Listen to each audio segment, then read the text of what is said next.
dancing plague. The thumbnail is not clickbait. This actually happened. Medieval Europe had no shortages of super deadly disease outbreaks that could wipe out a chunk of the population without much of an effort. But none of them were quite as fun as the bizarre case of Frau Trophia and the dancing plague that had upwards of 400 people compulsively dancing in the streets, some even to their deaths. The dancing plague was an actual event, not some made-up thing. It was a very terrible phenomenon that occurred primarily in mainland Europe between the 14th and 17th centuries. It involved groups of people dancing very strangely, sometimes thousands at a time. The plague affected adults and children who danced until they collapsed from exhaustion and injuries and sometimes died. Stop the music. This is without a doubt one of the biggest mysteries of ancient history that remain unsolved to this day. This is the dancing plague, an event that started with just one person until 400 people joined alongside. And how did it all start? Come with me and let us take a brief but insightful journey into another world of strange history.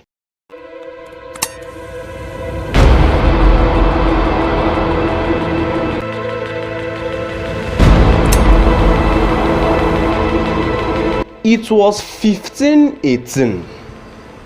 Like every other day, the sun was up in the clear azure sky, glowing down gracefully on all earth. Then it struck. And let me tell you, what happened after definitely blew to very frightening proportions. A Mrs. Frau Trophia, and I'm very sure I didn't pronounce that right, began to dance in the streets of Strasbourg, part of the Holy Roman Empire, in what you might call modern day France. There wasn't all that much to do for entertainment in the medieval Strasbourg, so this diversion was met with enthusiasm and interest by passersby. Frau Trophia was spinning, twisting and jumping, all without any music playing. It was entertaining to watch until it wasn't. Surely she will get tired and stop dancing soon, right? 6 days later, Frau Trophia was still going. She hadn't slept or eaten. Day or night, rain or shine, Frau Trophia couldn't stop dancing. This alone would have been cause for alarm, but suddenly people began to join her in her relentless dance.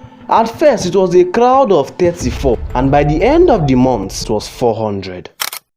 People began to drop like flies, overwhelmed by exhaustion. The lucky ones merely lost consciousness, snapping themselves out of their strange affliction.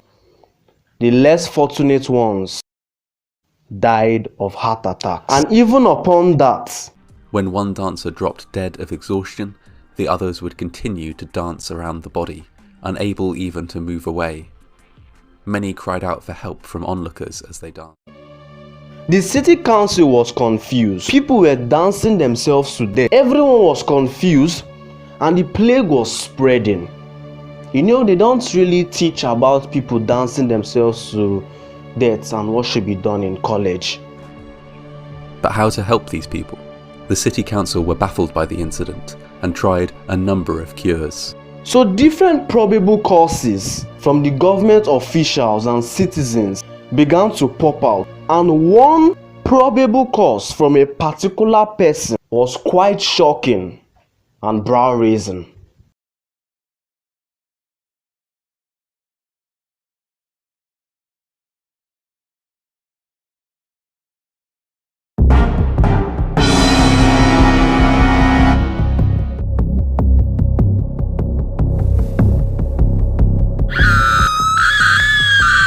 A certain Paracelsus, an astrologer and physician, came up with a very interesting theory, and that women were the cause of the plague, and that Frau Trophia was a rebellious woman who started dancing to escape house chores.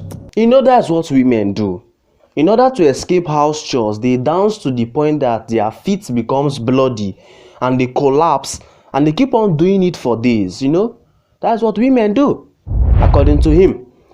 And many other causes were speculated, like causes from supernatural beings, demonic spells, and hot blood. Yes, you heard that right. Fresh out of ideas on how to handle this makeshift prom themselves, the city actions to diagnose the problem and shut it down for good. After ruling out the standard astrological causes and supernatural causes, the doctor diagnosed the exhausted dancing maniacs with a probable case of hot blood, which sounds like a diagnosis from the band Foreigner. But really, the theory was that hot blood was a problem with the balance in a person's humors. In a case of hot blood, doctors believed the brain would overheat, which in turn would cause madness. So how did it stop?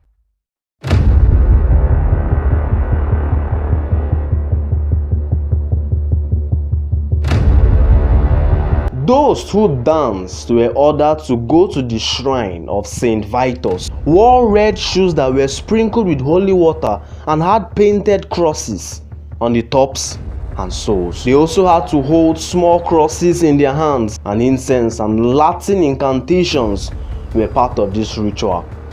Apparently, forgiven by Vitus, word was spread of a successful ritual and the dancing plague ended. All this leads to one very important question. If you have watched to this point, please make sure to subscribe. Yes, in 2013, about 423 people died from dancing uncontrollably in Ghana and France. Just joking. That was just a joke. No account of recent happenings exists, so you need not worry whether you will moonwalk yourself to an early grave. Now, do you think this was a case of supernatural causes, or was it just maybe food poisoning? Maybe a strange chemical seeped into their food? Leave it in the comments down below. And before you click off, do you know that a man once fathered 888 children? Shocking, right? Go to the link in the description down below. I left a video for you to watch.